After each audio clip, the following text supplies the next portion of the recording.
Senhoras e senhores, boa tarde.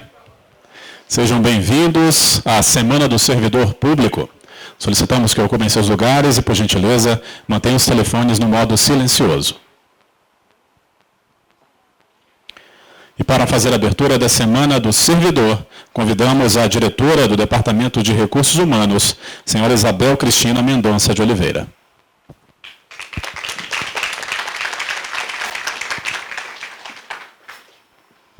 Boa tarde, colegas. Sejam todos muito bem-vindos. É com grande satisfação que hoje a gente abre a nossa Semana do Servidor. Foram dias de muito trabalho pela nossa sessão de assistência integrada à saúde, juntamente com a Stephanie, a nossa servidora, a Ana Cláudia. Espero que vocês aproveitem. São várias atividades durante a semana inteira. Nos 3 últimos dias da semana, a gente vai estar também tendo um evento importante a nível nacional, que é um curso de preparação para aposentadoria, onde a administração presenteou 2 servidores de cada regional que estão prestes a aposentar, e eles vão estar com a gente 3 dias durante essa semana, vão estar presentes também no encerramento. Então, convidem os colegas de sala, os chefes, para que todos participem. É uma semana que foi preparada com bastante carinho. E eu também não posso deixar de aproveitar a oportunidade para parabenizar-nos. A gente sabe do nosso trabalho, do nosso dia a dia, que às vezes com bastante dificuldade a gente tem levando, crescendo cada vez mais a família do MPT, e que a gente possa continuar sendo essa grande família, com servidores competentes, que vistam a camisa mesmo da instituição, porque cada um tem o seu papel importante, frente ao Ministério Público e frente também à sociedade. Sejam todos bem-vindos e aproveitem a semana.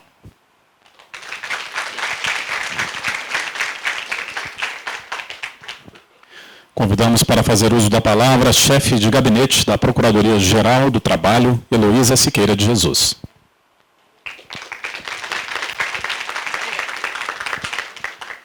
Boa tarde. Em nome da administração, eu estou aqui para dar a todos as boas-vindas, né? Que tenham uma boa semana, que esse evento possa fazer crescer nessa semana. E a Isabela falou, Luísa, mas você fala um pouquinho de você, já que é uma semana do servidor público, você é servidora pública, você sempre foi servidora pública. Então tá, vou falar um pouquinho de mim então nessa abertura do evento.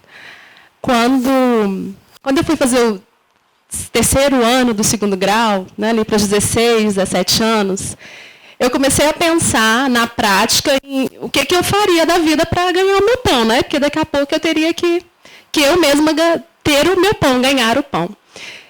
E naquela época, eu acho que por morar em Brasília, eu pensei, não, eu acho que eu vou ser servidora pública. E durante o 3º ano, estudando para vestibular, eu vou ser servidora pública. Vou ser servidora pública, vou fazer direito. E daí fui fazer faculdade, comecei a fazer a faculdade, e lá realmente eu vou ser servidora pública. Eu não vou advogar, né, fazendo direito, eu não vou advogar, eu quero ser servidora pública. E aí eu passei no concurso para nível médio, aqui do MPU, e fui lotada aqui no MPT. E servidora pública, trabalhando, fazendo faculdade, estudando e trabalhando, terminei a faculdade. Vou ser servidora pública, né? Vou continuar sendo servidora pública. E aí passei no concurso de nível superior, também aqui do MPU, e fui lotada também no MPT. E continuei estudando, ali trabalhando, servidora pública, continuei estudando, quero continuar sendo servidora pública. E fui estudar para o concurso de procurador do trabalho, que é um cargo aqui do MPT. E eu me lembro que depois que eu passei no concurso, que eu já estava trabalhando, depois de um tempo, eu fui ao encontro com umas amigas de muitos anos, amigas de 10, 15 anos. E aí uma delas falou, Elô, me fala aí, como é que você se sente? Você já está trabalhando, você é procuradora do trabalho. Me diz aí, como é que você se sente sendo autoridade?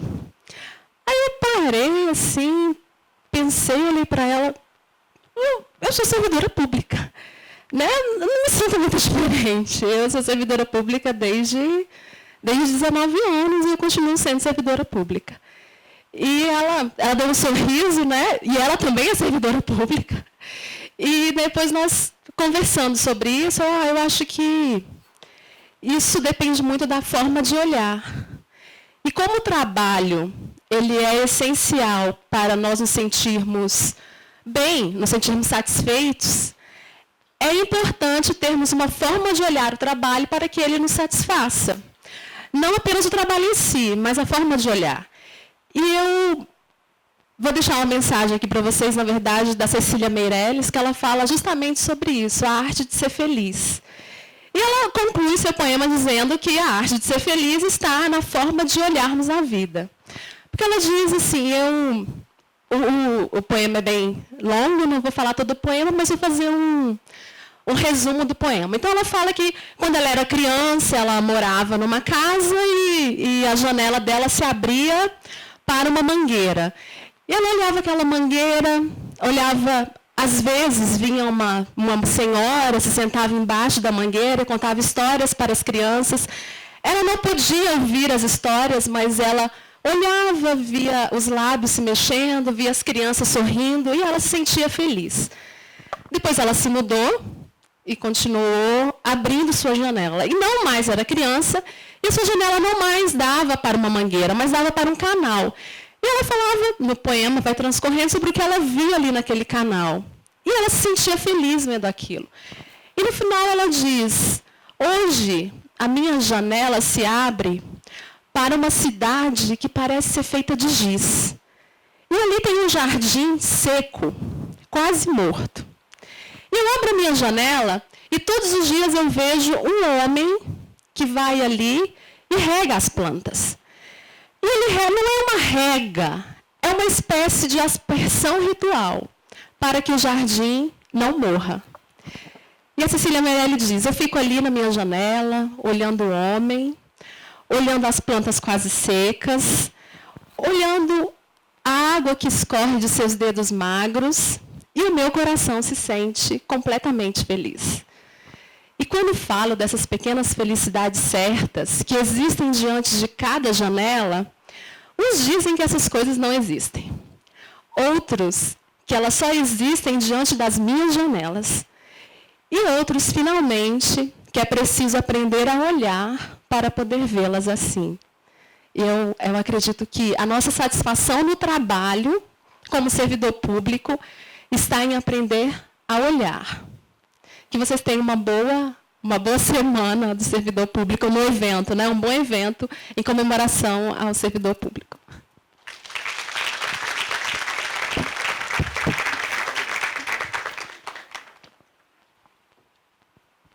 Bom, para as pessoas que estão aí no fundo do auditório, que quiserem ocupar os lugares aqui na plateia, temos ainda uns locais ainda vagos.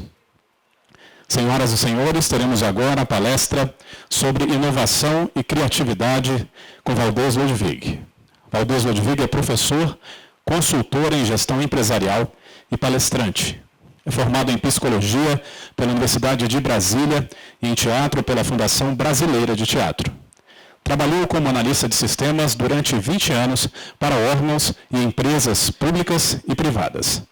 Há 20 anos, como consultor independente, dedica-se à pesquisa da vanguarda em cenários e tendências da gestão das organizações, especialmente em temas ligados a estratégias competitivas, mercado de trabalho, perfil profissional, criatividade e inovação, melhoria da qualidade e desenvolvimento do capital intelectual.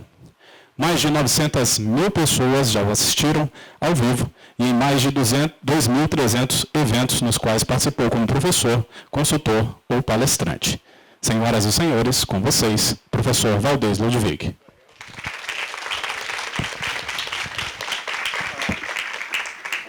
Muito obrigado. Boa tarde. A data era abril de 1971. Ninguém era nascido aqui.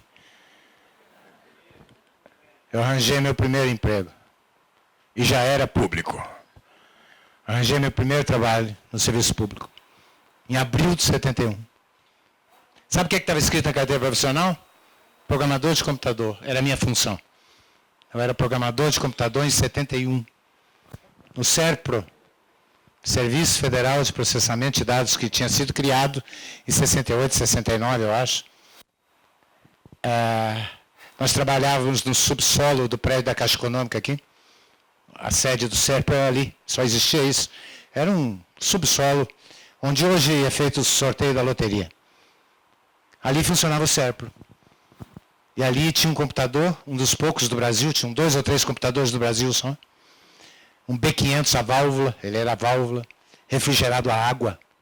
Para esfriar tinha que ter um radiador. 19,2K de memória principal. Eu falei K. Pois, enfim, a gente fez o programa de imposto de renda de 1970. Uma turma pequena, meia dúzia de jovens, claro, fizeram as contas aí. Se em 71 eu era programador, imagina. Lá se vão, então, 43 anos de trabalho ininterrupto. E não aposentei. Porque eu sou contra. É uma questão pessoal. Você quer ser servidora pública até os 100 anos, tudo bem, certo? 43 anos de trabalho. Por que você está começando falando isso? Por nada. É uma mera curiosidade, porque currículo de informática e nada é a mesma coisa. Não, tem gente que fala, eu tenho 30 anos de TI, grandes coisas. 30 anos de TI. Não vale nada 30 anos de TI, depende do que você fez nos últimos dias, pô. Nos últimos meses, pelo menos. Qualquer criança agora, quando nasce, quando está na barriga da mãe em cima, na hora de nascer já está com o dedinho assim na barriga da mãe. Eu estou falando isso porque ali, na década de 70, ocorre a 4ª revolução preponderante da humanidade.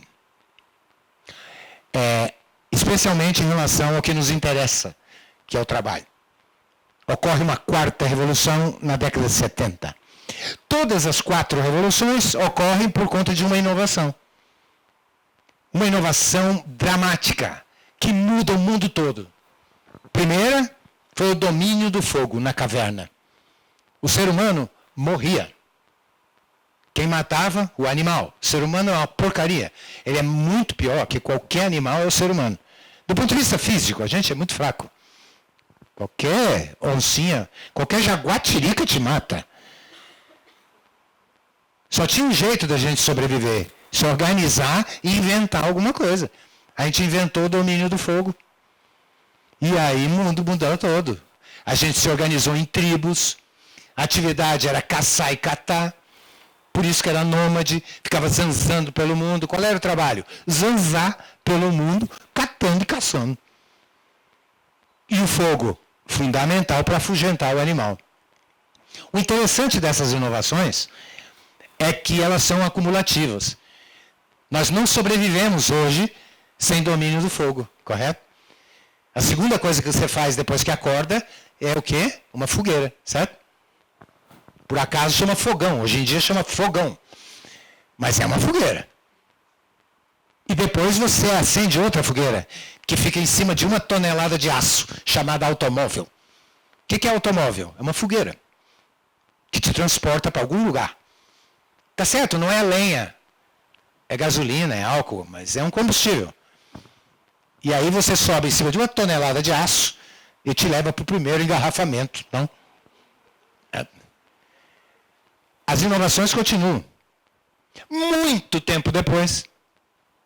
Sabe quem mandava na tribo? O chefe. O mais forte. Quem tinha mais força física mandava. Na tribo, na caverna. O trabalho era obrigatório por conta de alguém que era mais forte. Até nós demos um nome a essa pessoa, né? Que é chefe. Chefe da tribo. Você tem chefe ainda porque está no tempo das cavernas. Mas muito tempo depois, o ser humano aprendeu a plantar. Aconteceu uma outra inovação. O arado. Quando o ser humano descobriu que virando a terra, nascia melhor. Primeiro ele descobriu que nascia. O grão servia tanto para comer quanto para semear. Então nós inventamos a agricultura, domesticamos as plantas, domesticamos os animais. Dizem que a primeira planta que a gente domesticou foi a cevada, quer dizer, a gente começou bem. O primeiro animal que a gente teria domesticado teria sido a cabra. Você me explica por que logo a cabra, coitadinha? A primeira a ser domesticada. Inventamos a agricultura e a pecuária. Quem passou a mandar? O dono da terra. O mais forte que tinha cercado a terra. E ele conseguiu os escravos para trabalhar. Sob o jugo da força física e de uma outra inovação chamada chicote.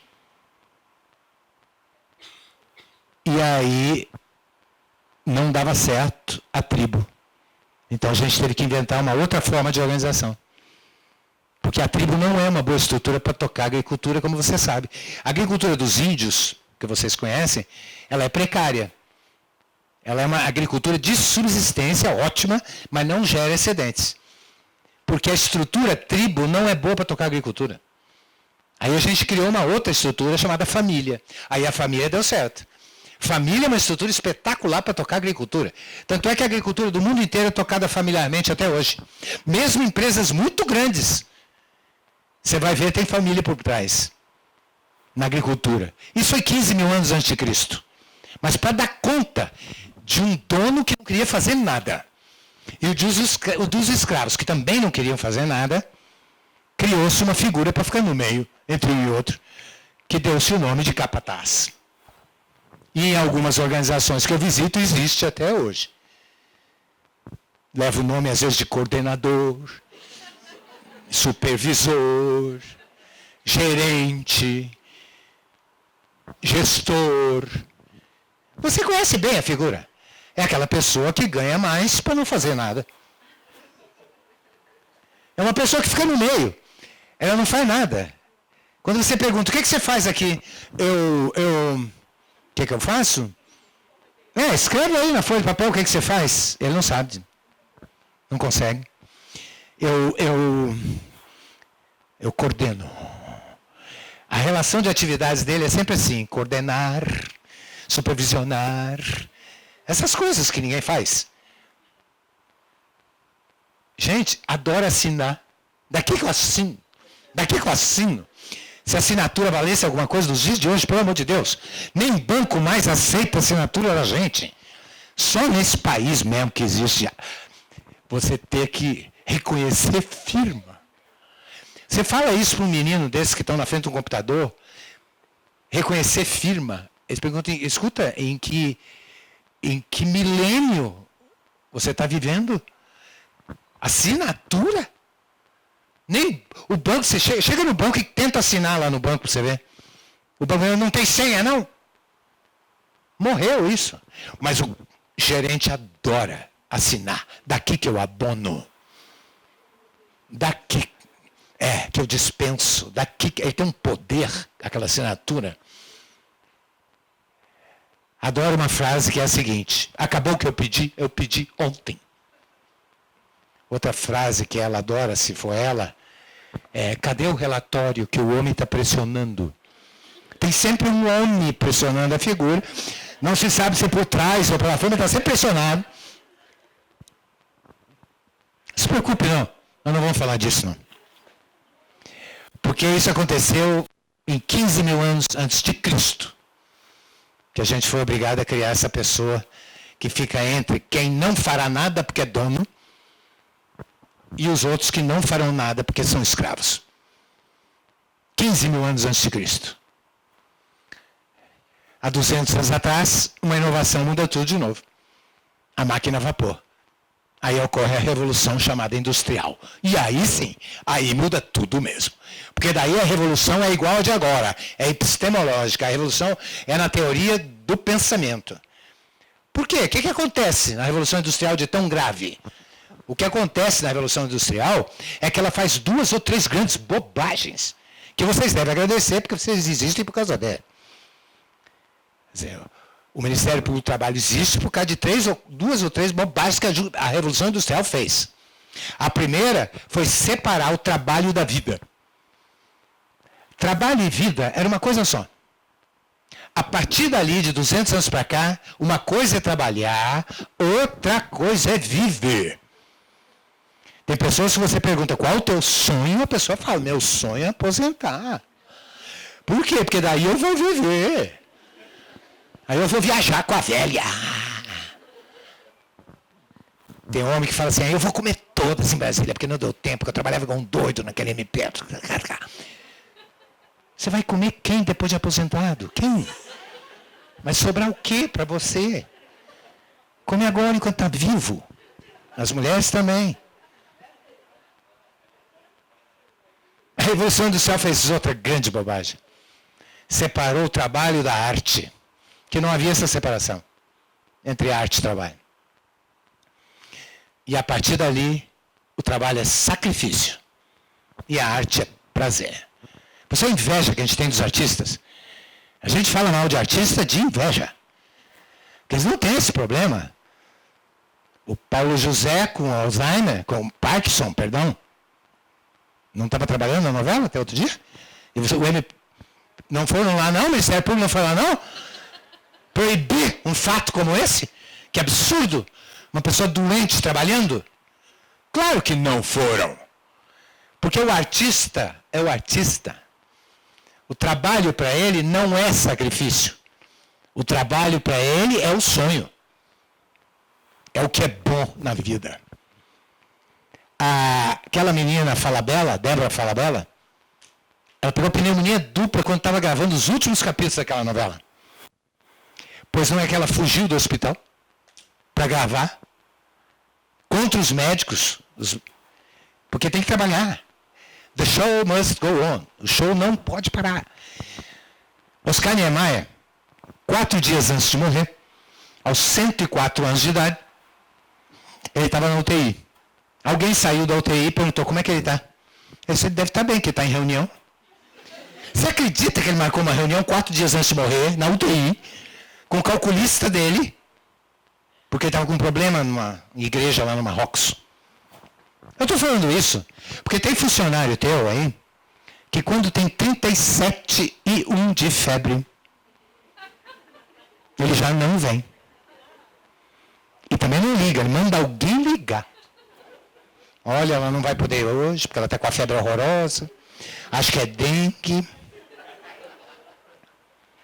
Aí vai no posto médico, o médico dá 2 dias de licença, 3 dias. Aí a pessoa põe 4, põe mais 1, põe 4 que eu emendo, que eu tenho que ir lá limpar o apartamento em Caldas. Que é para se livrar dessa desgraça chamada trabalho. Que é sacrifício. E pior de tudo, a Revolução Industrial separou as pessoas em 2 tipos. Os que pensam e os que fazem. E aos que fazem, nós demos o nome de mão de obra. Que é preconceito puro, né? É porque só interessa a mão da pessoa. O indivíduo chega, chefe, no programa de ideias aí, eu estou com uma ideia. Ele pode escutar assim, você não é pago para ter ideia. Você é pago para fazer. Completa a frase. Eu te contratei como animal. Eu não te contratei como gente. Então, por favor, você faça. E por isso que eu te dei o nome de mão de obra. E por isso que eu te dei treinamento, que é para ficar um cachorro qualificado. Caramba! Mão de obra? Só interessa a mão? Tem frase que é pior. O indivíduo chega e diz, ô chefe, eu pensei. Você não pensa. Aqui você não pensa. Quem pensa sou eu. E querem que a pessoa adore trabalhar. O ódio ao trabalho vem desse fato, da separação das pessoas. Por quê? Porque Aristóteles já tinha avisado. A única coisa que o ser humano faz melhor que um animal é ter ideia. São as ideias. É a única coisa. No resto, qualquer animal é melhor que você. O Aristóteles dizia que a criatividade é a inspiração divina. É o sopro de Deus. É a criatividade. Gente, pensa um animal aí. Esse animal que você pensou aí é melhor que você. Pensou? Se você pensou, por exemplo, num animal, o vírus Ebola. É um animal. Portanto, criatura de Deus, viu? E ele te mata em 6 dias, o vírus Ebola. Não está armado, Você não enxerga, ele não vai te assaltar na rua, não. Mas em 6 dias ele liquida você. E o ser humano acha ele que é grande coisa. Qualquer bicho invisível mata. Agora nós matamos o ebola, certo? Está quase na hora já. Acho que agora é questão de mais um mês, não vai ter mais ebola. Por quê? Quem venceu o ebola? Quem vencerá? Metralhadora não é. Bomba não é. Guerra não é. A inovação e a criatividade do ser humano dentro de uma universidade. Aquele povo que ganha pouco na universidade é que vai matar o ebola. Porque é a ciência que mata o ebola. Urubu, eu morro de inveja do urubu, gente. O urubu, o animal espetacular. Porque o urubu come o que come. Nunca se viu um urubu com diarreia numa moita. Nunca se viu um urubu tomando pantoprazol de manhã porque está com refluxo. E ainda voa. A gente nem pagando voa. Nem pagando. O leão é maravilhoso. O leão me dá uma inveja daquela calma dele, porque ele é zen, né? O leão é zen.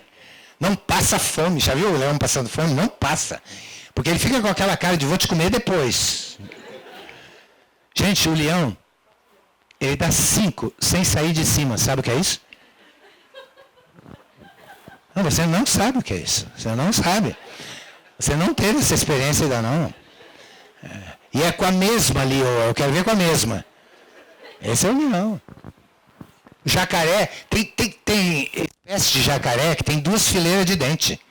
Quando cai um dente, tem outra fileira. A gente, quando cai um dente, é 3 mil no pivô. 3 mil. No mínimo 3 mil no pivô. O ser humano não sabe nadar. Qualquer mosquito nada. Elefante nasce com mais de 100 quilos, sabendo nadar. Você joga um elefante dentro d'água, ele nada. O ser humano, você joga dentro d'água, ele afunda igual prego. É uma porca. Não, os bebezinhos boiam. Quanto tempo? Algum minuto. E afunda. O bicho muito ruim é o ser humano. Só que a gente tem ideia. Quem tem ideia manda no planeta, destrói o planeta, faz o que quer. Depois que a gente inventou a espingarda, ninguém manda mais no mundo, não. Somos nós, né? O leão está morto. Mesmo com essa toda proliferação que ele faz. Compreende o que aconteceu com o ódio ao trabalho? Se você não deixa a pessoa criar, ela vira bicho.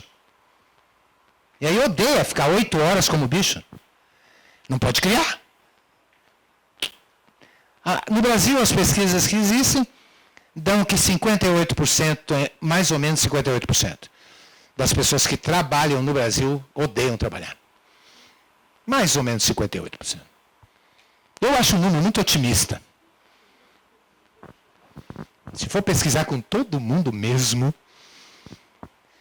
é porque a pesquisa é muito simples de ser feita. Você não precisa fazer pesquisa de clima para saber se a pessoa odeia trabalhar ou não.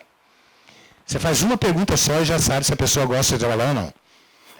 O que você faria se ganhasse na Mega Sena acumulada? Pergunta para a população brasileira. Mais de 58% dirá: nunca mais trabalharia na minha vida. Eu não passava naquele MPTV para buscar a minha carteira, eu ia lá. Eu não quero mais ouvir falar em trabalho. Os garçons do Cervantes, no Rio de Janeiro, do restaurante, do bar Cervantes, ganharam sozinhos. Quando foram dividir, deu 600 mil para cada um. Qual foi a primeira providência? Demissão. Pedir demissão. 600 mil? Pede demissão para se livrar do trabalho. Mal sabem eles, e tomara que nunca saibam, que 600 mil numa doença grave não é nada. Espero que eles não precisem usar assim. Tem gente que fala para mim, tem animal que tem ideia. De qual? Chimpanzé. Chimpanzé quebra o coco com uma pedra. Sim, mas não inventou a marreta até hoje. O João de Barro faz uma casa em cima do poste. João de Barro tinha que ter registro no CREA. Porque ele é engenheiro. Que engenheiro? Está no DNA dele. Já viu o João de Barro fazer um quartinho no fundo? A filha engravidou, vai botar o ovo lá. Então ele está fazendo um quartinho no fundo? Não. João de Barro também não enfeita para Natal. Quem enfeita para Natal é o ser humano, certo? Quem tem prazer estético somos nós. A aranha, tem um trabalho espetacular, certo? É lindo o que a aranha faz. Mas nunca se viu uma aranha tomar distância para ver como é que ficou. Ai, ficou bacana minha teia. Não. Ela faz a teia e não sabe como é que ficou a teia. Nós sabemos que a teia ficou linda. Bom, tudo isso vocês já sabiam. O problema é que lá, na Revolução Industrial, a gente criou a administração científica. Recrutamento e seleção para o psicotécnico. Avaliação de desempenho. Plano de carga e salário, que tem gente fazendo greve porque quer um. Sabe para que serve plano de carga e salário, né? É para tabelar as pessoas. Você deixa de ser gente e passa a ser um número na tabela. Você agora é do nível C4 2B. Então, isonomia salarial, certo? Você acredita que temos ainda isonomia salarial? Gente, na mesma função tem que ganhar igual. Imagina se no mundo desses meninos riposos de rico aí, se nessas empresas aí, se nesse... Imagina no mundo competitivo isonomia? Imagina. Claro que não. Você imagina o Felipe Massa chegando lá, na escuderia dele? O Felipe Massa chegando lá. Lá no meu país tem uma lei que é a isonomia. Pessoas da mesma função têm que ganhar igual. Eu quero ganhar igual ao Alonso. Vai ganhar? Vai não. Vai não, porque isso não existe no mundo competitivo. Isso só existe no mundo não competitivo, onde não precisa competir. Então você acaba premiando o incompetente. Certo? Porque trabalhando ou não, vai ganhar a mesma coisa. Eu conheço assessorista, para dar um exemplo, da Caixa Econômica do Rio de Janeiro, do prédio 7. Eu conheço um que ele é o anfitrião do Rio de Janeiro, aquele homem. Você entra dentro daquele elevador, ele começa a atualizar você nas piadas, todas, e descendo, quando ele desce, quando ele chega no terra, ele fala, Rio de Janeiro, quem vai? E todo mundo já... Uma simpatia. E tem outros idiota, certo? Com aquela cara amarrada de quem a mulher dormiu de pijama de flanela, sabe como é? Eles ganham igual. Não poderiam ganhar igual. Eles ganham igual, então o que faz o trabalho bacana tende a fazer um trabalho muito ruim. Eu estou dando um pequeno exemplo do que a gente criou de 200 anos para cá. Mas tinha que criar mesmo. Por que tinha que criar todas essas leis todas? Por que as leis trabalhistas todas vieram? Porque o pessoal explorou o fato de ter manda e desmanda. Ou manda e não manda. Ou pensa e não pensa.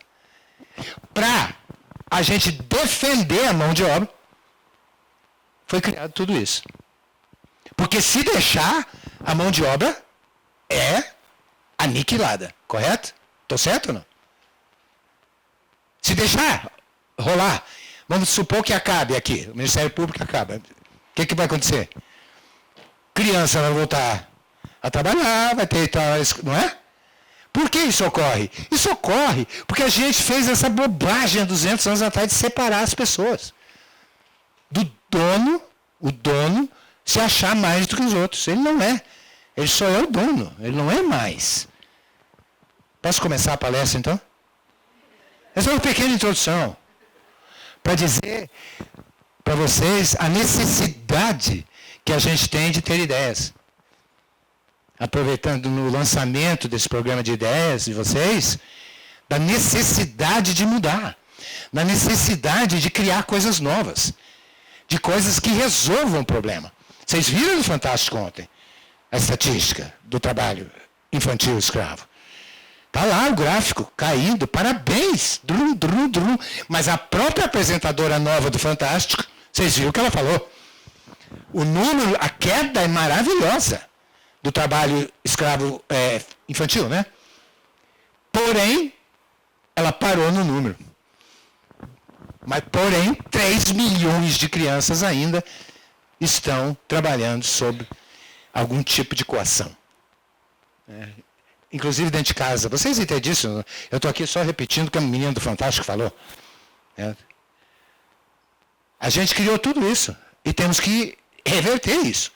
Mas já começou, a mudança começou. Não pensa que eu estou contando essa tragédia à cor. Não, porque tem gente que fala assim, ele chama isso de palestra motivadora, Não, claro que não é palestra motivadora, que eu não faço isso.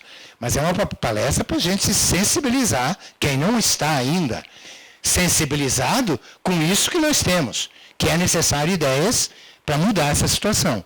Que vem mudando. Desde quando? Desde a década de 70. Desde que eu comecei a trabalhar, não porque eu comecei a trabalhar. Mas é que ali teve uma outra inovação, na década de 70, que mudou tudo.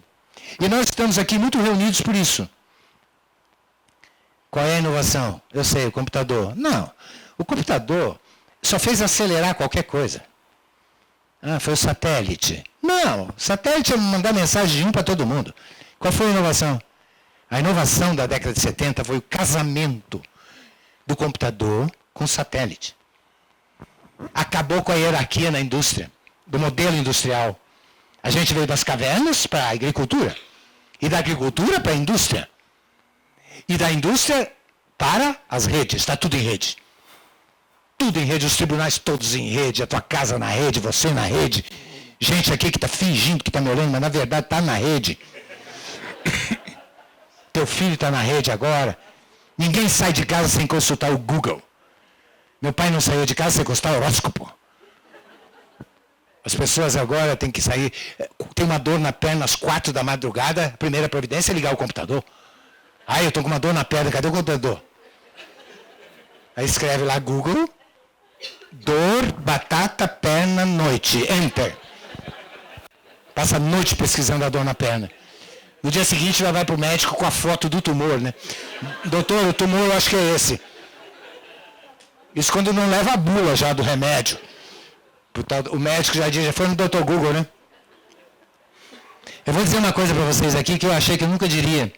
Depois de 2.300 palestras, eu digo, não, nunca mais eu vou dizer isso. A Coca-Cola é a terceira marca mais valiosa do mundo. Nunca pensei que podia dizer isso. Para mim, Coca-Cola seria a marca mais valiosa do mundo para todos sempre. Pois passou a ser a terceira. Porque, em primeiro lugar, a marca mais vale no mundo é o Google. Por quê? Porque você usa mais o Google do que toma Coca. Hoje você já usou o Google várias vezes e não tomou Coca ainda. Então eles valem isso tudo. Eu pago R$415 por mês para o Google. Só para o meu nome aparecer antes da bateria dos Beatles, que também é Ludwig. Se eu, idiota, pago 415, imagina a humanidade. Quanto paga para eles? Essa marca é a que mais vale no mundo. Não tem frota, não tem produto, não tem líquido. Não tem produto. Não tem nada que pegue. O Google não tem nada. Cadê o Google? Nada. E o balanço? Quando eu comecei a trabalhar, a empresa mais valiosa do mundo fabricava coisa. Fabricava navio. Na década de 70 era o Onassis. E navio é um negócio grande pra cacete.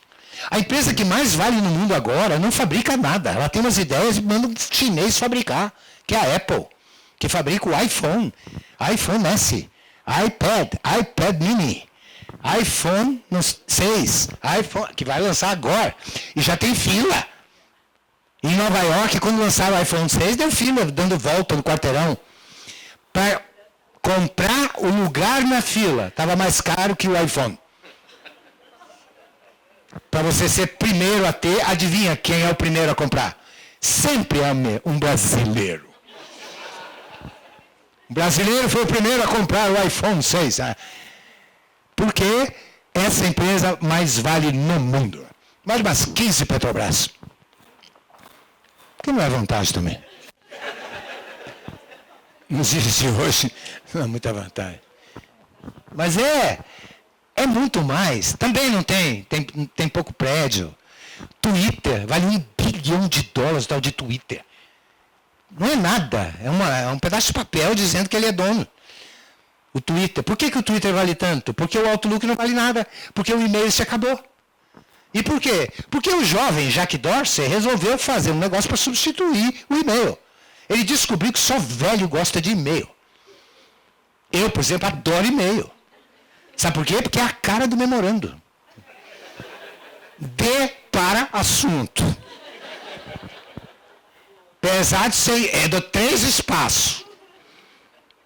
Parágrafo. Eu faço parágrafo no e-mail. E depois tem o atenciosamente lá embaixo. Que é a cara do memorando. Por isso que não vale mais nada, porque é memorando. E o Twitter vale 1 bilhão. É uma economia muito doida. O que aconteceu? O ser humano passou a ser importante de novo. Com a história do casamento do computador com o satélite, o mundo globalizou.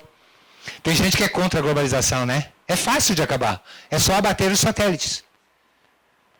É só para lembrar aqueles que são contra a globalização econômica e a mundialização cultural, que a globalização econômica foi criada dentro das universidades, tá? As universidades que globalizaram o mundo, porque foram elas que criaram a internet. Foram as universidades que criaram os computadores. Sempre tem a ver com a universidade. Tudo que muda o mundo violentamente tem a ver com a universidade. Porque tem gente que acha que foi alguém que globalizou o mundo, a economia para sacanear alguém. Não, meu amor. Fomos nós que criamos. É só tirar o satélite do ar que acaba tudo. Volta tudo a estaca zero. A gente começa a andar 60 km por hora de novo. E o que aconteceu? A gente passa a competir no mundo. O mundo agora está competindo. Antigamente a competição de uma loja que vendia roupinha de bebê, a competidor dela era a lojinha do lado. Agora, quem compete com a loja de bebê aqui não está vendendo um carrinho. Porque quem é o competidor mais violento da loja de bebê? A CVC Turismo. Que põe a grávida lá em Orlando, em 12 meses de 300 e pouco, ela compra 3 carrinhos, 2 para ela, não sei por quê, porque não vai ter gêmeos, e mais um carrinho para a amiga que está grávida também, não é? Não tem gente indo para lá para fazer um enxoval do bebê só para isso. Para fazer um enxoval do bebê. E a loja aqui, da 105 ali, não sabe por que não está vendendo carrinho. É por isso, não está vendendo carrinho, porque está todo mundo comprando lá. Isso aconteceu depois que o mundo globalizou. E a gente passou a competir. Só que a gente passou a competir pela inovação. Aí que eu queria chegar. Aí que começa a palestra. Quer dizer, a gente passou a competir pela inovação. E inovação só vem de gente. Então o ser humano é a única coisa que presta hoje em dia em qualquer organização. A única coisa que presta nesse Ministério Público são os funcionários, pô. Tem gente que fala, você fala isso porque você não conhece os funcionários.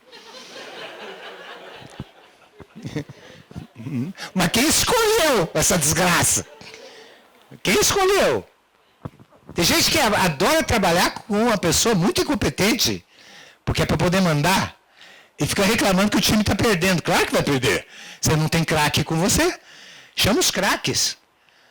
É engraçado que na pelada de sábado os homens não cometem esse erro, né? Ninguém chama o cunhado pé de perna de pau para jogar sábado.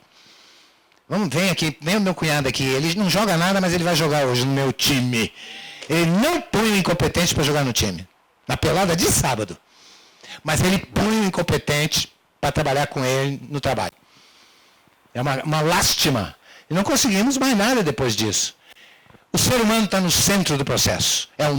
Nós chamamos de neo-renascimento. Sabe o renascimento? Da Vinci. Voltamos. É aquilo. O ser humano é a única coisa que presta. Uma organização se toca com gente. Antigamente era importante os bens materiais e o dinheiro. Agora o dinheiro não tem importância nenhuma, como você sabe. Nem existe mais dinheiro. Ninguém tem dinheiro aí no bolso. Alguém tem? Você tem 10 mil reais ali para dar para o menino ali. O dinheiro teu todo está lá na poupança, eu sei. Agora vai lá e pede para o gerente. Tira 20 mil aí. Ele fala, o quê? Sem avisar. Eu digo, pensei que meu dinheiro estivesse aí. Não, teu dinheiro não está aqui não. Está onde meu dinheiro? Não sei. É porque não tem, meu amor. Não existe. Existe uma reserva técnica calculada que é para dá para atender quem pedir. Se todo mundo pedir, quebra tudo. Porque é tudo no ar, é tudo bit, é tudo na nuvem, é tudo iCloud. Uma transformação no trabalho monumental também. Continuamos com o trabalho na roça, continuamos com o trabalho nas cavernas, o escravo, continuamos, porque o Brasil tem isso, né? Tem primeiro mundo, segundo mundo, terceiro mundo, quarto mundo, quinto mundo. Só que o trabalho do novo mundo é completamente diferente, como você sabe. o perfil das pessoas. Vocês têm filhos, vocês têm netos, vocês estão sabendo do que eu estou falando. Menino que começa a trabalhar agora, com 20 anos de idade, ele não suporta nenhum projeto que dure mais de 3 meses. 3 meses para ele é longo prazo. Porque tem que ser na velocidade dos bits e dos bytes. Posso começar a palestra, então? Enfim. Muito obrigado pelo convite. É um prazer enorme estar aqui, especialmente falando com colegas. Insisto nisso. Passei 23 anos no serviço público. Para descobrir, de vez em quando, que algumas coisas continuam as mesmas. Eu já saí tem 20 anos, como vocês viram. Saí em 92. Mas vira e mexe, alguém me diz que ainda tem órgão público que tem agiota. Eu digo, como? Como? Você tem criminoso na organização? Você mantém? Eu fico abismado. As outras coisas a gente sabe que tem mesmo. Uma pessoa nojenta. Tem. Certo? Claro que tem. Toda organização tem uma pessoa nojenta. Aqui também tem uma pessoa nojenta, uma vendedora da Natura. Tem, né? Uma vendedora da Avon, outra da Jiquiti. Tem. Isso acontece em todos os lugares. Né? É uma revolução monumental. O ser humano no centro do processo. É bacana. É bacana. Tudo para o ser humano. Quem tem ideia é gente. Não é vaca. Já viu vaca ter ideia? Estou com uma ideia de tirar leite diferente de mim. Não. A vaca não tem ideia. O computador não tem ideia também. Ah, eu estou com uma ideia. O computador, para que eu tive uma ideia. Não. Quem tem ideia é gente. Então, parabéns pelo programa de ideias. Por favor, tenham muitas ideias. Se você tem algum tipo de liderança sobre uma equipe, prepara. Porque quando você solta um programa de ideias, o que acontece? A primeira providência é transformar o teu ouvido num pinico. Porque o que vem de ideia ruim não está no gibi.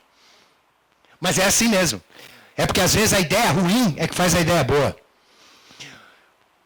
O Santos Dumont criou aquela pipa, que não é uma pipa, que não é um avião. Ele criou aquela pipa e voou. Com aquela pipa que a asa é para trás, né? A cauda é para frente. Aquilo é uma ideia muito ruim. Mas foi ele é pai da aviação por aquela ideia ruim. Por quê? Porque os irmãos Wright se basearam em quem? Para fazer o aviãozinho deles? No Santos Dumont. Então, eles são os inventores do avião, mas o pai é o Santos Dumont. Porque o pai botou para voar. Pegou 160 quilos de motor e botou para voar. Qualquer ideia é maravilhosa. Até a ideia impossível de pegar 160 quilos e botar para voar. É que a gente tem essa mania de achar que a ideia é ruim, qualquer ideia é ruim. Não é não, gente. Toda ideia é boa. E quando ela não se demonstra boa, ela pelo menos evita um caminho errado. Você não precisa ir mais por ali. Em criatividade, em inovação, em publicidade, todo esse pessoal que trabalha com muita criatividade sabe que o caminho ruim é resultado. Porque é caminho a não ser mais trilhado. Certo? O Jacques Welch, que tem uma frase dele daqui a pouco aí, ele pagava $50 mil por qualquer ideia. Especialmente aquelas que não davam certo. Por quê? Ele dizia para o funcionário, você tentou. Parabéns. Toma aí um dinheirinho. Você tentou. Eu prefiro quem tente do que o marasmo de quem não tenta nada, não corre risco. A vida avança, velho. Quem não avança vai ficando sozinho. Tem gente que está sozinho no mundo. Tem gente que não convida, mas nem para o Natal, porque, pô, a pessoa... Tem gente que acha que celular é obra do demônio. Tem professor que está na Idade Média ainda, que acha que tem que proibir celular em sala de aula. Acredite em uma coisa dessa? Acredita que tem um projeto de lei para passar isso? Proibir celular em sala de aula? Gente, o professor bacana, ele chega na sala de aula e pergunta, quem tem celular? Liguem, por favor, todos ligados agora. Esse é o professor. Porque no celular tem as maiores bibliotecas do mundo, inclusive a maior. A do Senado americano. Está na mão da criança. Na mão da criança tem todos os museus do mundo. E o professor não sabe usar. É só ligar o celular e entra no Nuvem aí, guri. Vamos conversar aí. Tem todos os cursos de português, matemática, história, geografia, grego, latim, no celular. E o professor não, ele fica de costas reclamando do giz. Ai, que giz vagabundo. A licitação deu errado do giz. Tem gente atrasada a esse ponto. Tem gente tem gente do meu tempo, aqui em Brasília tem, que eu conheço, tem família aqui. Porque no meu tempo, Brasília era uma delícia. Porque no meu tempo, Brasília era uma paz de espírito. Porque no meu tempo, Brasília... Gente, no teu tempo, Brasília era uma bosta. Eu cheguei aqui antes de você, isso era uma bosta. Isso era um monte de poeira, que quando chovia era um monte de barro. Não tinha nada, não tinha lugar para comer um pastel. Tinha uma pizzaria em todo o DF. Casebre 13. Tinha um botequim, Mocambo. Isso quando eu cheguei. E logo depois ficou ficando uma porcaria também.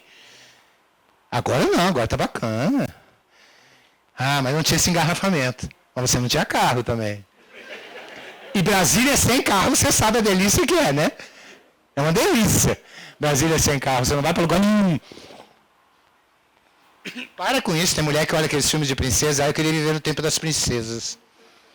Né? Aqueles filmes lindos, né? Aqueles vestidos rodados assim. Primeiro, você não seria a princesa. Só tinha uma princesa lá. Você seria aquela que está jogando água na bacia da princesa? Para com essa bobagem, a vida avança, velho. Quem não avança vai ficando sozinho. Aí o resumo da introdução, ó. De tribo a gente foi para a família, de família a gente foi para a hierarquia na indústria. Manda quem pode, obedece quem tem juízo, lembra disso? Lembra ou ainda tem um pouquinho disso? Tem gente que não entende nada do assunto e fica enchendo o saco. Passou por cima de mim. Porque ele tem uma competência, é a portaria que o designou. Não sabe nada, mas... Isso existe, é o modelo industrial clássico. Chaplin mostrou muito bem como era ruim. Como é ruim. A linha de montagem. Até hoje existe alguns órgãos públicos que é assim. Você quer entrar com documento? Não pode, não. Não pode chegar com documento, não. Tem que ir lá no protocolo. Aí alguém anota num livrinho e põe embaixo do braço o livrinho. E sai na peregrinação daquele caderninho de protocolo. Sabe para que é aquele livrinho, né? Não é porque vai achar o documento. Se perder o documento, não acha o documento. Mas vai descobrir o culpado. Porque o que importa é quem é o culpado pelo desaparecimento. Não importa o documento, tinha importância mesmo. São vícios do velho modelo industrial clássico. E a burocracia, maior. Acontece uma coisa interessante, vocês vão entender, graficamente vocês vão entender. Quanto maior a hierarquia na vertical, maior a burocracia. Porque você tem uma pessoa que manda em 4, cada 4 manda em mais 8, cada 8 manda em mais 12, cada 12, até que chega lá embaixo. Quanto mais níveis hierárquicos, mais controle, portanto mais burocracia. Para pedir uma passagem, um funcionário lá de baixo, que precisa viajar, vai ter que subir uma requisição, uns 6, 7 níveis. Tum. Depois volta. Tum. Negada. Passagem negada. Você viu que eu conheço o serviço público? Entendeu? Mas aí era aqui, o modelo industrial, mas acabou. Aqui também acabou, né? Estamos todos em rede, é tudo na rede. A rede acaba o quê? A autoridade. Acaba a liderança. Está todo mundo preocupado com o pessoal na rua aí, os black blocs, rolezinho. Todo mundo preocupado em descobrir quem lidera esses meninos. O Face. Você sabe o que é o Face? O Face, você conhece o conceito de nação, né? Nação é um conjunto de pessoas com um ideal comum. Né? Então você tem o país China, mas tem a nação chinesa também, certo? Claro. A nação mais populosa do mundo hoje chama-se Facebook, com 1 bilhão e 800 milhões de habitantes, incluindo você. E ele sabe o que você curtiu hoje de manhã. Aliás, ele tem a foto da tua afilhada, está com ele. Não, está comigo aqui no meu celular. Joga fora o teu celular. A foto da tua afilhada está com quem agora? Está com o Zuckerberg lá. Ele tem tudo de 1 bilhão e 800 milhões de pessoas, que o chinês não tem.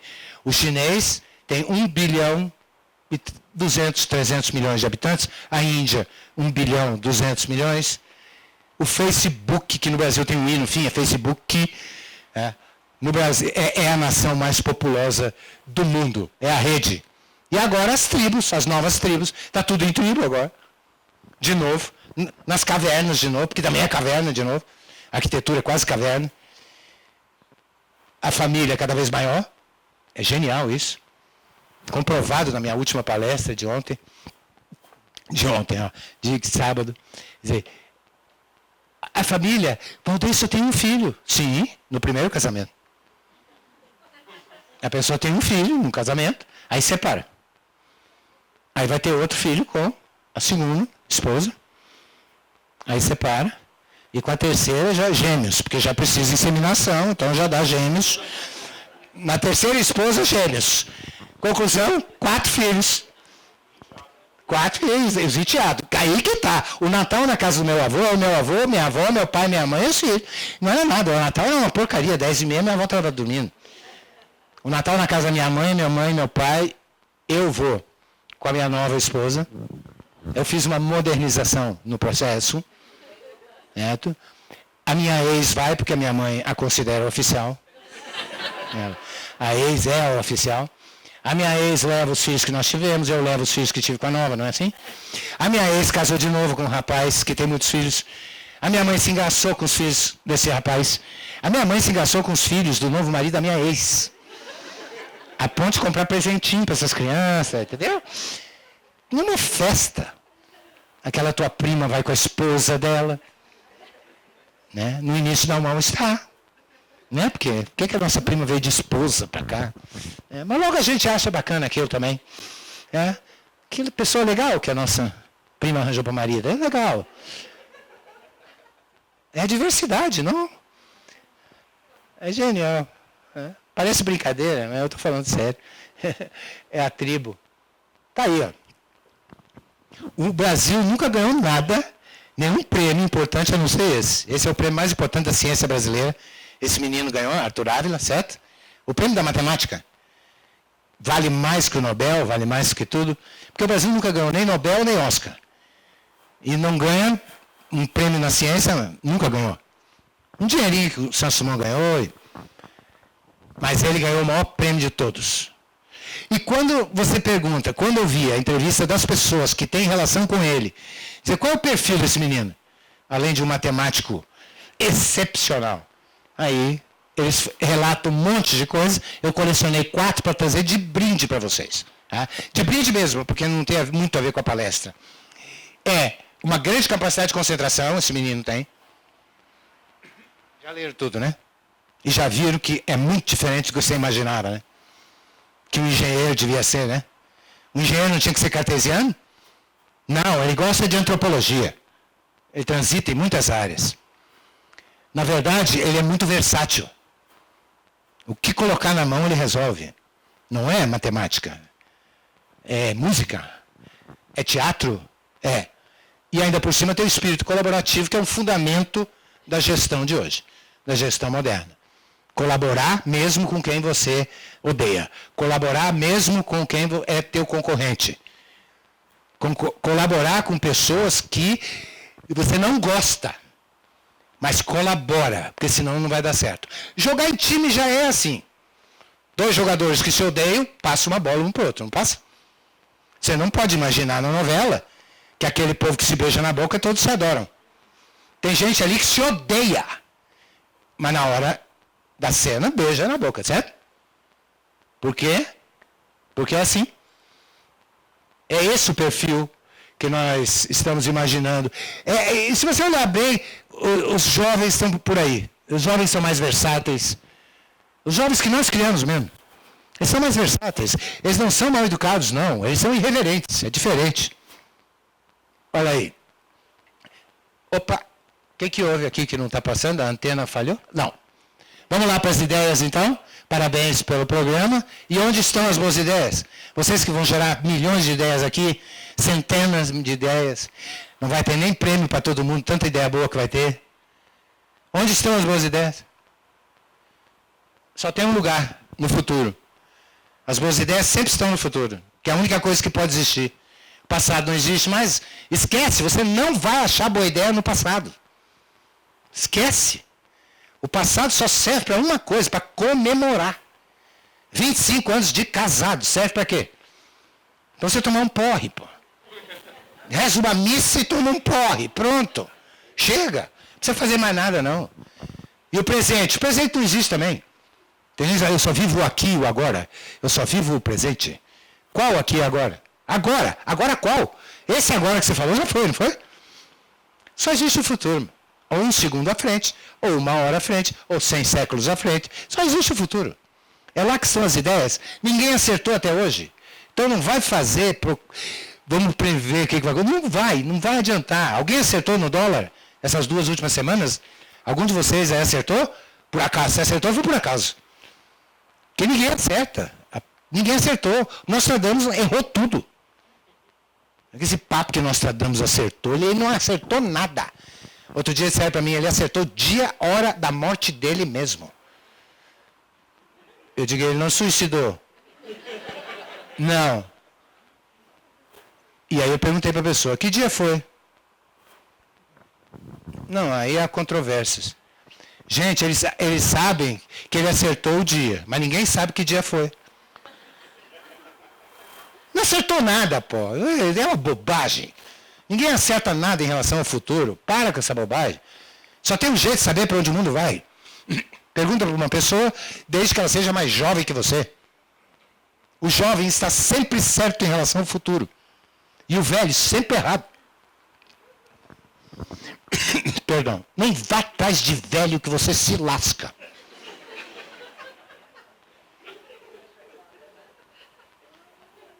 Gente, quantas videolocadoras sobraram em Brasília? Me diga. Uma. Porque sempre tem um velho que quer um vídeo. Mas é só uma. Ele vai lá e o vídeo que ele quer nunca está lá, porque outro velho pegou. É mais desmemoriado que ele, não devolveu ainda. E a indústria de CD acabou. Quem acabou? Tem ação aí na Câmara dos Deputados, que foi a pirataria. Gente, não tem pirata de CD mais não. Você conhece algum pirata de CD? Não, faliu o CD e os piratas de CD foram junto. E quem acabou com o CD? O jovem.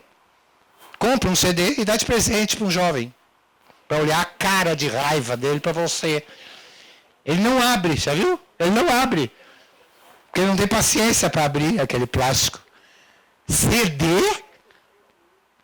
Tem gente que perde o diálogo com o filho, porque acha que rap não é música, o funk é um batistaca, isso não tem melodia, Gente, faz como eu, finge que rap é música. Eu finjo que é música numa boa, porque eu quero garantir um asilo de qualidade. Porque quem vai escolher o asilo, gente, é ele. A língua portuguesa vai acabar. Não tem um pessoal que diz que a língua portuguesa vai acabar, que esses meninos não sabem escrever. Gente, a língua portuguesa não vai acabar. Por quê? Porque a língua portuguesa que vai vingar é do teu filho. Você gostando ou não. Porque se tudo der certo, você vai morrer antes dele. Se der certo, vai ser assim. Essa língua portuguesa é espetacular, do jovem. É espetacular. É só questão de tempo, o serviço público todo está escrevendo nela. Nessa língua sem vogal. Por que eles tiraram a vogal? Para tirar o acento. Quando você tira a vogal, o acento também vai junto. Então você é VC, também é TB, quando é QD, qualquer coisa é QQ.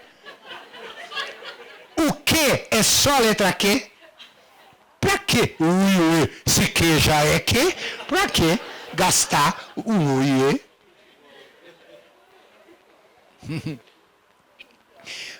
Eu mandei um e-mail pro meu filho sobre um pagamento, que tinha que fazer um pagamento. Aí ele respondeu para mim, pode deixar, pai, a GNT paga. Eu digo, o cara começou, né? Fez um contrato com a GNT, né? A GNT paga. A gente paga. O idiota aqui não captou. Não captou. A gente paga. É genial, eles estão sempre certos em relação ao futuro. Gente, eu sou mais velho dessa turma toda aqui. Eu não estou falando de valores, tá? Princípios, ética, moral. Qualquer civilização, são os mais velhos que são importantes, né? Então a gente busca valores, princípios no mais velho. Se eu tenho um drama moral, eu vou perguntar para minha mãe. Mãe, eu estou com um drama aqui, eu quero falar contigo, mãe. Agora, se eu preciso comprar um computador novo, eu não vou perguntar para minha mãe. Porque eu já sei a resposta dela. Esse teu está tão bonzinho ainda, para que trocar? Ela acha que está sempre bonzinho. Em primeiro lugar, estratégia, viu? Tem uma ideia, mas antes a estratégia. Não fica melhorando a fila. Não me venha com uma ideia de melhorar a fila. Porque daí você está melhorando aquilo que ninguém quer. Não, nós vamos melhorar que agora a gente vai tirar 30 cópias do processo antes de distribuir. Né? Não, isso não é ideia. Né? Ideia é diferente, né? Ideia é para revolucionar, ideia é para fazer diferente, porque para fazer igual ou para piorar, que é estratégia. Quem não tem estratégia, fica na tática. E quem não tem tática, fica no operacional. Sabe aquelas pessoas que reclamam que não tem tempo? Eu não tenho tempo para nada. O dia acabou, eu não fiz nada. É porque está no operacional. Só faz. Não para um segundo para montar uma tática e não para um minuto para fazer uma estratégia. Eu estou na estratégia errada às vezes. Os bancos brasileiros passaram anos e anos e anos melhorando a fila e fazendo estacionamento na agência. Porque eles perguntavam para o cliente, o que você quer? Estacionamento na agência. Porque eu não tenho onde estacionar, põe estacionamento na agência. Agora, ao meio-dia não tem ninguém aqui, contrata mais caixa. E de repente alguém teve uma luz e perguntou, gente, a gente não perguntou para o cliente se ele quer vir aqui. Aí perguntaram, cliente, você quer ir no banco? O cara, não. E por que eu estou fazendo estacionamento? Problema teu. O que eles fizeram? Vocês sabem o que eles fizeram.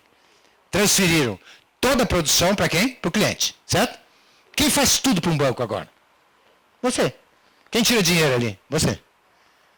Quem faz o DOC? Você. E o TED? Você. Os pagamentos, quem faz? Você.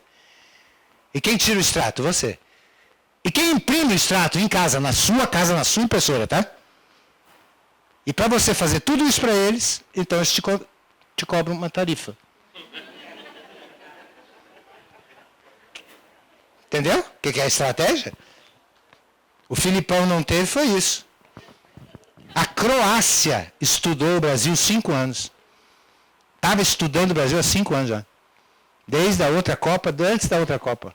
Para perder. Para perder. Mas vieram fazer bonito aqui. Não vieram perder de 7, não. Agora, sem estratégia, isso o Kasparov, grande enxadrista e grande estrategista, falou, o Brasil nunca mais vai ganhar nada. O Brasil não ganha mais nada. Isso ele falou antes da Olimpíada já. Porque o Brasil só ganha quando tem muito craque.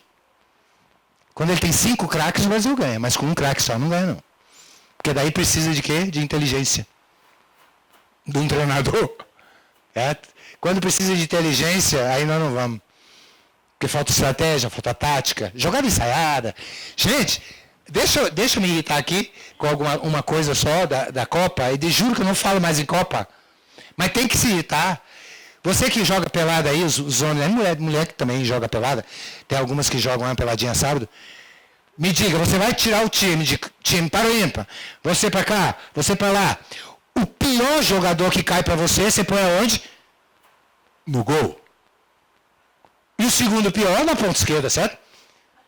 Quem bate escanteio? O segundo pior. Quem bate escanteio na seleção do Filipão? Neymar. Bateu todos e perdeu todos. Já com o Dunga proibiu ele de bater escanteio, já deu uma melhoradinha. É estratégia errada. Só esse desabafo meu de estratégia errada. Perdão, eu passei uma a mais. O cidadão está no controle, para de falar que o cidadão está com problema, tá? a culpa é do cidadão, o cidadão é que está errado, não, o cidadão está no controle, ele está sempre certo. Se alguém duvida disso, pergunta para o Aécio, quem está no controle. Certo? É o cidadão. É que tem gente que abre um botequim para vender cachaça e expulsa o bêbado. Sai daqui, bêbado, safado. Você não quer bêbado, vende leite. Ministério Público na televisão dizendo que faz e acontece e é maravilhoso. O nojento vem. Vem gente muito nojenta, não vem? Bem feito. Quem mandou foi você que me chamou. Então chama, mas atende. Ele está no controle. O objetivo é crescer. Para crescer você tem que ter resultado. Resultado é o que sai do processo. 2 tipos de resultado. Aumentar o valor percebido pelo cidadão pelo menor custo possível. Eu insisto nisso, melhorou um pouco agora, mas eu insisto, da outra vez que estive aqui já falei e vou falar de novo. 90% da população brasileira, chute meu, não tem a menor ideia de para que serve o Ministério Público. Certo? Eu falo isso por causa da minha família. Lá em casa ninguém sabe o que é isso, não. Mas não é a minha casa, não, é em todas.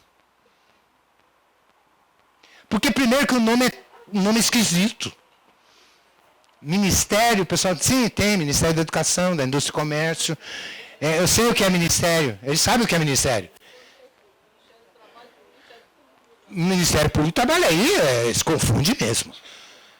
Agora, o trabalho é gerar um valor para o cidadão, é comunicar a ele o que você faz de tão espetacular.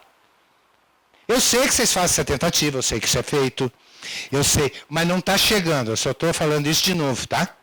E depois, se quiser trocar da fita lá, tira da fita essa fala. Tá? Mas toda vez que eu falar, não é só no Ministério Público, não. Procuradoria Geral, fala para o meu filho menor lá, Procuradoria Geral, procura o quê? Ninguém sabe o que é procuradoria, não. Nem sabe. Então, mas ninguém mesmo, gente.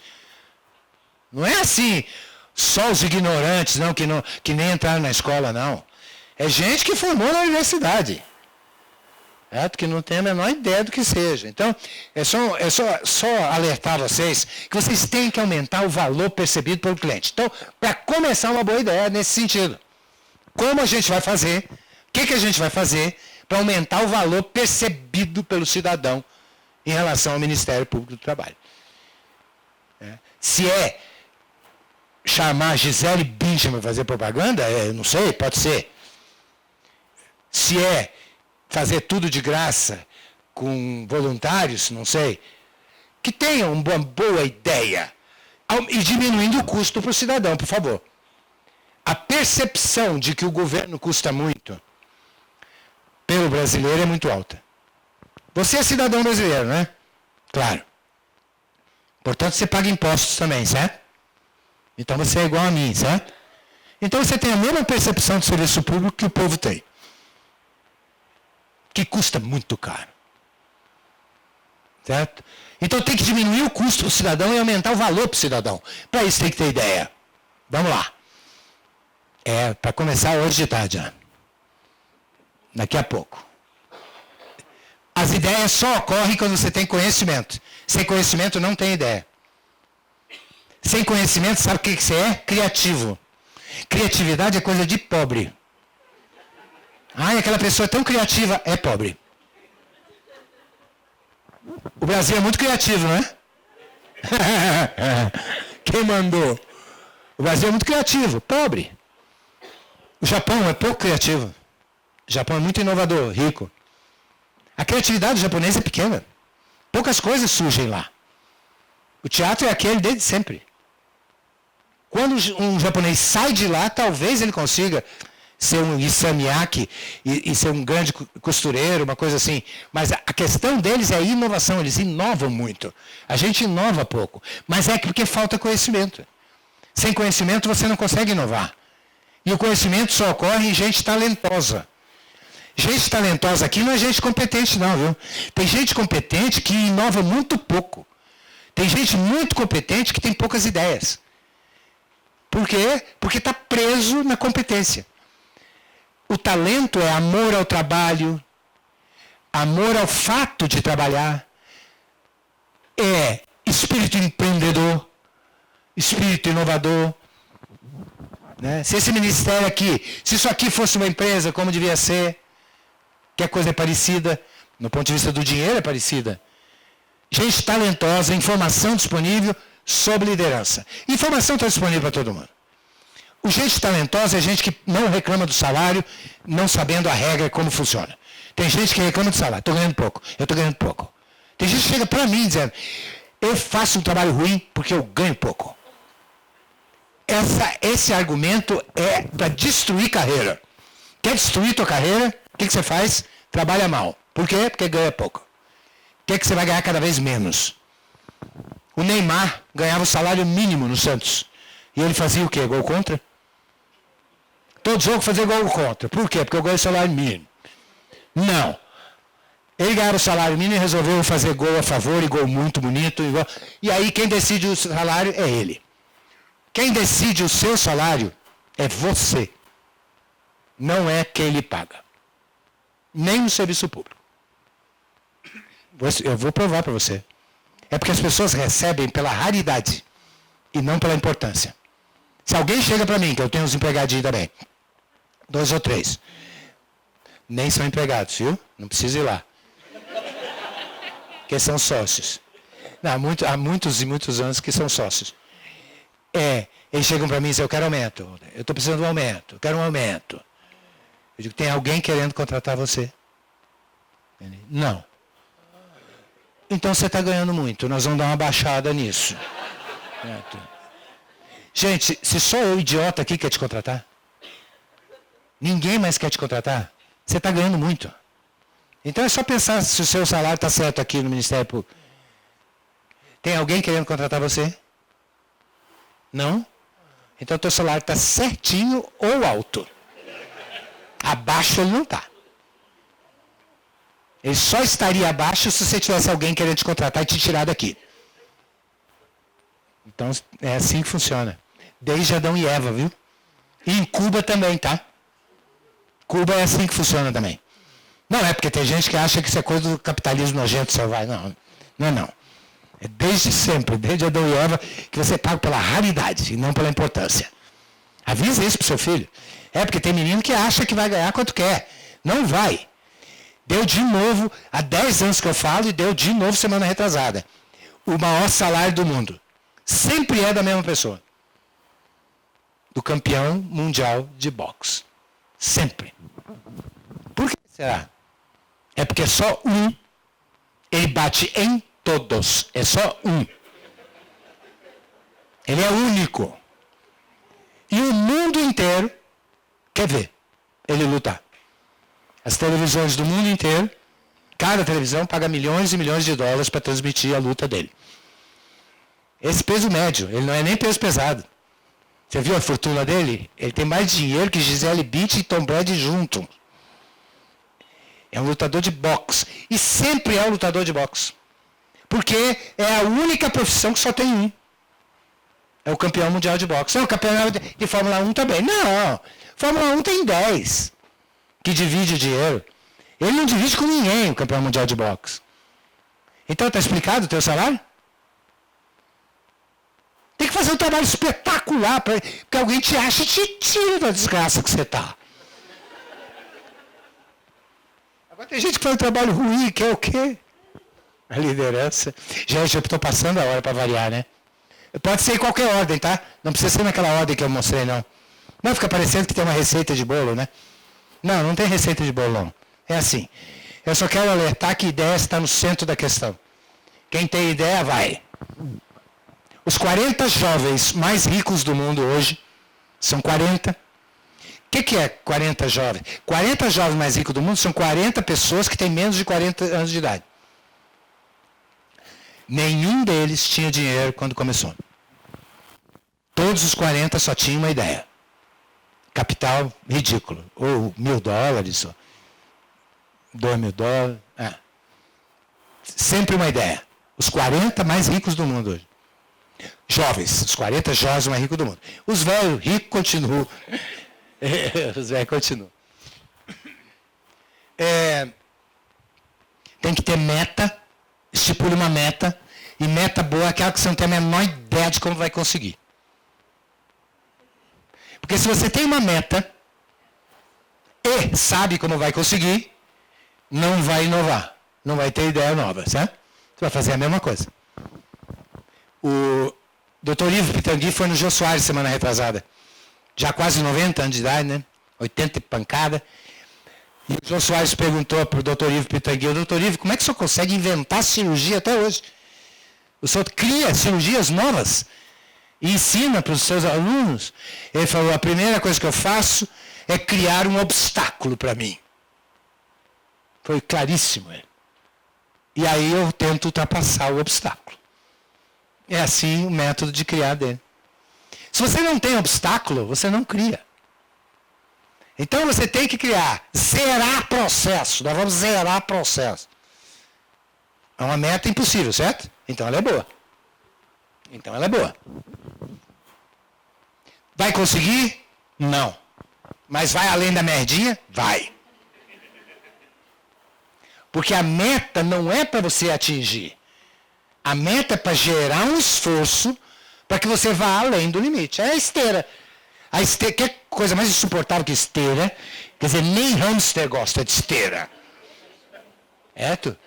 Agora, eu estipulo no meu caso, que eu faço como remédio, só como remédio aquilo. Eu estipulei, há um tempo atrás, eu vou fazer 50 minutos batido de esteira. Impossível. Impossível, eu não conseguia 5 minutos. Mas aí eu comecei, minha meta é 50. A meta hoje vai ser 5. Tranquilo. No dia seguinte, 10. No terceiro dia, 15, já não deu. Estou além de 50 há muito tempo. Mas o importante é os 50, o importante não é os 5. O importante é você ter a meta que você quer ir. Você quer ir lá. Cria obstáculos. Jack Welch e também nosso amigo Pitangui. A estratégia substantivo feminino, por favor, se eu não falo isso, as mulheres me matam. Obviamente que a mulher manda no mundo. Desde Adão e Eva também, desde Eva, Adão já não mandava nada. Por que a mulher manda tanto? Porque a humanidade está na mão dela. Quer dizer, a mulher é que faz a humanidade existir. A maternidade está com a mulher. É isso. O homem não gera filhos. Tanto é que na guerra morre os homens, morre o homem. E a humanidade não acaba. Por quê? Porque a mulher não foi. A mulher ficou fazendo filho. Com um sortudo, 2 que sobraram. Tem casal que chega para mim e diz: resolvemos ter um bebê. Eu digo: quem? Quem resolveu ter o bebê? Ela resolveu ter o bebê. E você vai participar ou não. Certo? E talvez você ache que participou e não participou. A mulher se arruma toda e sai na night aqui, de Brasília, e diz: hoje eu vou dar para alguém. Ela dá. A mulher, quando sai para dar, ela não volta sem dar. Agora o homem se arruma todo, hoje eu vou comer alguém. Vai nada. É difícil. A não ser que encontre com aquela que sai para dar, mas é uma coisa... não é fácil, a gente sabe que não é fácil, né? A gente fica tentando ver quais são os sinais que ela dá e tal, mas não... Eu estou querendo dizer o seguinte: a mulher, quando quiser fazer filho, ela faz. E o homem, quando quer fazer filho, não faz. É isso, simples assim. E por isso que as mulheres estão aí. Benza a Deus que a Angela Merkel assumiu. Imagina aquilo na mão de Berlusconi. Né? Benza a Deus. Aqui eu pensei que fosse da Jacaré. Porque mulher com mulher, né? Marina com mulher. Mulher com mulher é Jacaré. Né?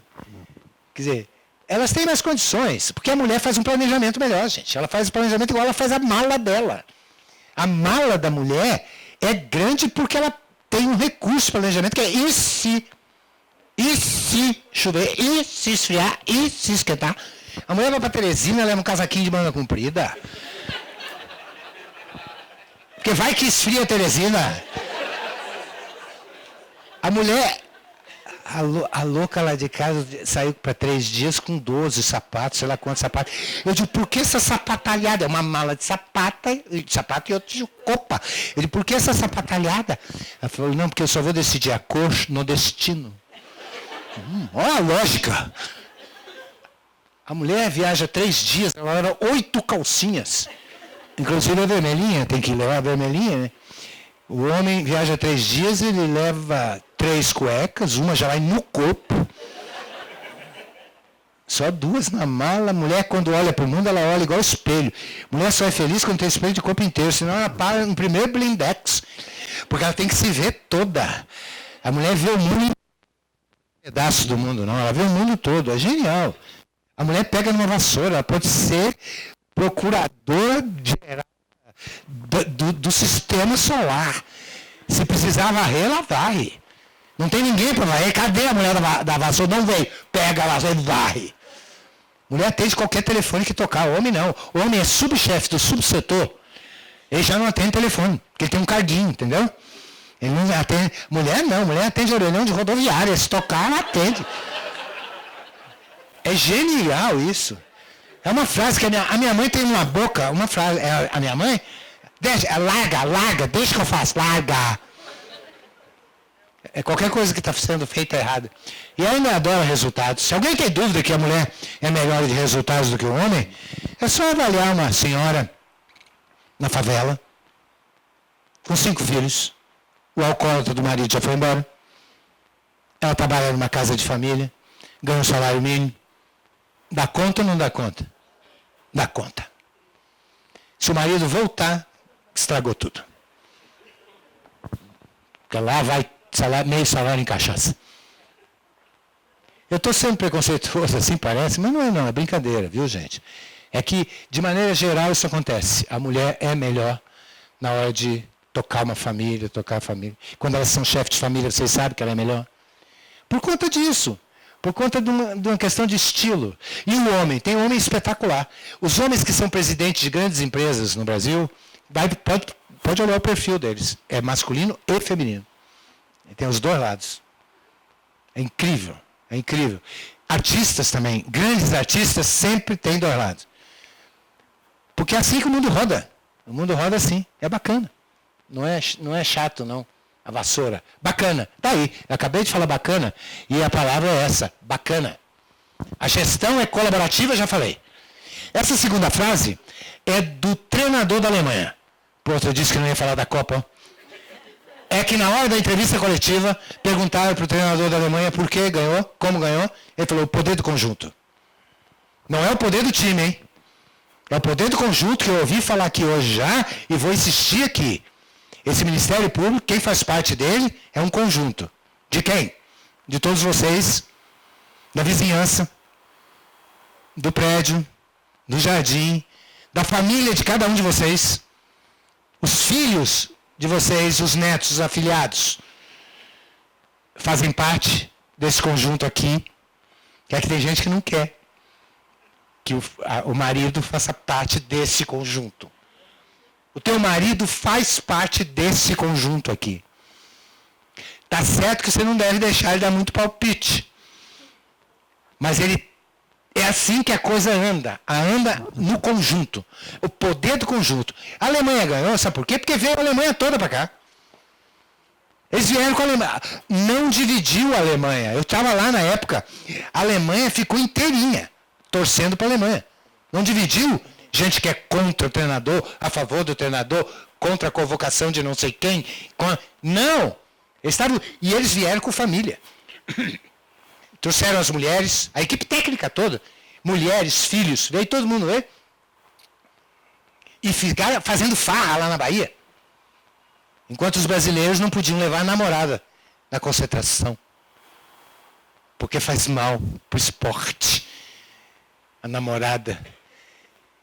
A Alemanha veio com tudo. E ganhou. E a Angela Merkel se aproveitou, você viu? Você lembra da cena? Quando acabou o jogo, ela não desceu correndo para o vestiário. E se aproveitou, porque os caras estavam meio nu ainda, ela se agarrou. Ela se agarrou naqueles caras e dava... Ah! O pessoal fala, aquilo não é mulher, Angela Merkel. Eu digo, claro que é. Tem um homem dentro, mas é mulher também. É bacana, é? Um ambiente inovador, vamos lá? Vamos ter ideias? Então, primeiro, normal e informal, tá bom? É porque tem gente que confunde. Tem gente que acha que um ambiente normalizado tem que ser formal. Não. Os ambientes mais normalizados que eu conheço, como o quartel, que eu conheço bem, como a NASA, que eu conheço mais ou menos bem, como a Disney, que eu conheço mais ou menos bem, como o teatro de maneira geral, que vocês viram que eu formei aqui no Dulcina, são ambientes ultra normalizados. As normas são muito rígidas no teatro. Porém, são ambientes informais. Porque há uma diferença entre norma e forma. Então, quando eu escuto, às vezes, no serviço público, sabe o que é, Valdez? Nós temos problemas com as ideias. Porque a gente tem uma lei, e tem essa outra lei, e tem mais uma lei, que impede a gente... Não, isso é uma boa desculpa para não fazer nada. Lei nenhuma impede você de nada. Nem no teatro, nem no quartel, nem em lugar nenhum. A questão é tirar a formalidade. Eu vou dar a definição de norma aqui para quem não conhece. Norma ou lei, ou o que você queira. A lei é a mesma definição de norma. Norma é um objeto, que ele é transformado num objeto, seja escrito, seja vídeo, seja um filme. Norma é um objeto que existe para evitar a reincidência de um problema. Esse é o conceito de norma. Por que tem extintor de incêndio? Tem? Está ali. Por que tem extintor de incêndio ali? Porque tem uma norma. Por que tem extintor ali? Porque já pegou fogo em auditórios. Certo? Então, para evitar a reincidência, criou-se essa lei. É para evitar... É que eu estou falando isso porque tem gente que não tem problema e cria a norma. Sem problema. Você não tem problema, não precisa de norma. Na tua casa, você não tem uma norma de preencher uma planilha de interurbanos. Cada filho que for fazer o interurbano tem que preencher uma planilha, tem? Não. Por que não tem essa norma na tua casa? E em alguns lugares tem. Aqui eu acho que não tem mais, mas no serviço público tem ainda. Quer dizer, por que tem essa norma? Porque tem problemas. Tem gente que faz ligações que não podia. Extrapola, tem gente que usa o serviço público para vender automóvel. Eu sei como é. Então, por favor, normal e informal. Não vai acabar com as normas, não, pelo amor de Deus. Porque a norma, eu espero que o piloto que vai me levar daqui a pouco para o Rio, eu espero que ele cumpra as normas. Eu não quero que ele seja muito informal, não. Eu quero que as formalidades todas sejam cumpridas, né? Porque depende de que negócio você está metido. Produtivo e brincalhão. É porque tem gente que acha que se é muito brincalhão o ambiente, ele não é sério. Não tem nada a ver. Tem gente que você conta uma piada, ele agora falando sério, que isso aqui é um ambiente de trabalho. Tem gente que acha que só tem autoridade se for sério. Se for mal-humorado. Não tem gente assim? Que se ele for mal-humorado, ele vai mandar em alguém. Que isso? Está confundindo as bolas. Não tem nada a ver o mau humor com isso, não. Para com esse mau humor, porque ele é contagiante. Obediente e irreverente, já viu? Lembra algum filho teu ali? Eu tenho 3. Tem obediente, tem irreverente. O reverente é, beija a mão da Dindinha. Não vou beijar mão de Dindinha porra nenhuma. É o mais criativo, claro. O puxa-saco, ele atrapalha muito a tua vida. Porque o puxa-saco, ele não está trabalhando e ainda atrapalha o seu trabalho. É o obediente do mal. E tem o obediente do bem. Tem que ser obediente e irreverente ao mesmo tempo. Obediente no quê? Na ética. Não tem que ser obediente à ética? Esse meu irreverente, eu não quero. Esse meu filho, eu não quero que ele beije mão de dindinha. Não precisa. Mas não me anda no acostamento com o carro, certo? Me seja obediente. Então, as duas coisas convivem. Esse é o ambiente. O teatro é muito assim. Pergunta para o Falabella. Falabella é um dos homens mais criativos desse país.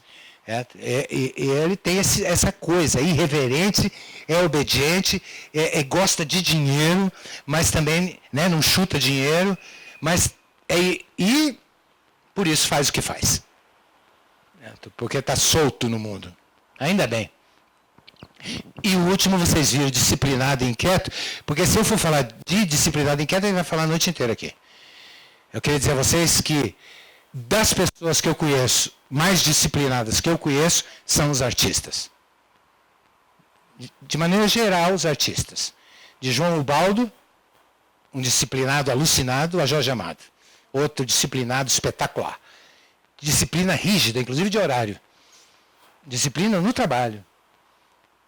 Alguns pintores, Atos Bulcão aqui para homenagear alguém daqui. Gente muito disciplinada. Gente do teatro é disciplinada. Televisão nem se fala. Televisão, se não for disciplinada, não existe. O capítulo não sai. É disciplina muito rígida. Ninguém chega atrasado. Está tudo engarrafado. As pessoas chegam antes da hora. Por quê? Porque sai 5 anos antes. Você nunca foi no teatro que atrasou porque faltou um ator. Vamos ter ideias na missão da organização. Como a Tramontina mudou a missão. Vamos ter ideias em atender outro tipo de cidadão que a gente não atende. Será que a gente não está esquecendo de um não? Sandália havaiana só vendia para pobre. O slogan não solta as tiras e não tem cheiro. Para quem você vai vender com o slogan de não fede? Vendia para classe C, D e E. Aí eles resolveram, não, nós vamos vender para rico também. Aí mudaram o slogan, todo mundo usa, recusa imitações. E fizeram uma publicidade simples. Eles botaram a sandália do pé de Rodriguinho Santoro, bem simplesinho. E botaram no pé do operário que está fazendo puxadinho na tua loja. Conclusão, rico, como vocês aqui, os ricos, vocês têm coleção de havaiano. E o pobre, 2 pares. Sendo que um pouco mais gasto, que ele usa, ele põe na mão ao contrário para rejunte. É o melhor equipamento que há para rejunte. É uma sandália havaiana usada. E a outra, semi-nova, ele usa para o futebol. Que ele põe a trave, né? O gol assim, aqui. Está resolvido o problema. Ali, ó, tecnologia, produto, eu já falei do banco, organização, estrutura, cultura.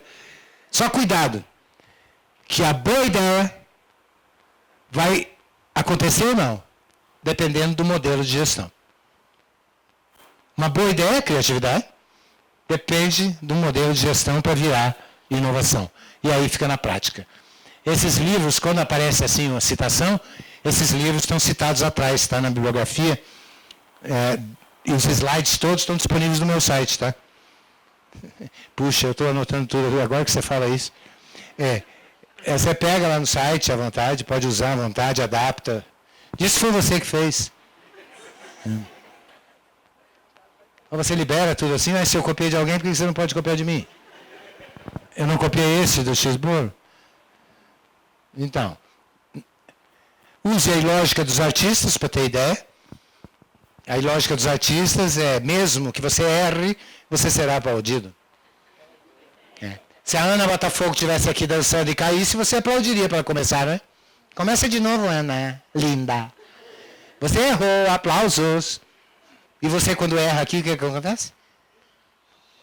Pau! Por que você não pode errar e a Ana Botafogo pode? É porque ela faz uma coisa que você é incapaz de fazer. Você olha a bailarina dançando e diz, eu seria incapaz de fazer isso. Aí quando ela cai, te dá um alívio. E aí você aplaude. Faça para o teu cliente, seja um funcionário, seja um cidadão, seja o teu chefe, faça para ele algo que ele é incapaz de fazer. E aí você vai poder errar. E ele vai te aplaudir. Ou seja, é só fazer um pouquinho a mais do que a pessoa está esperando que você faça.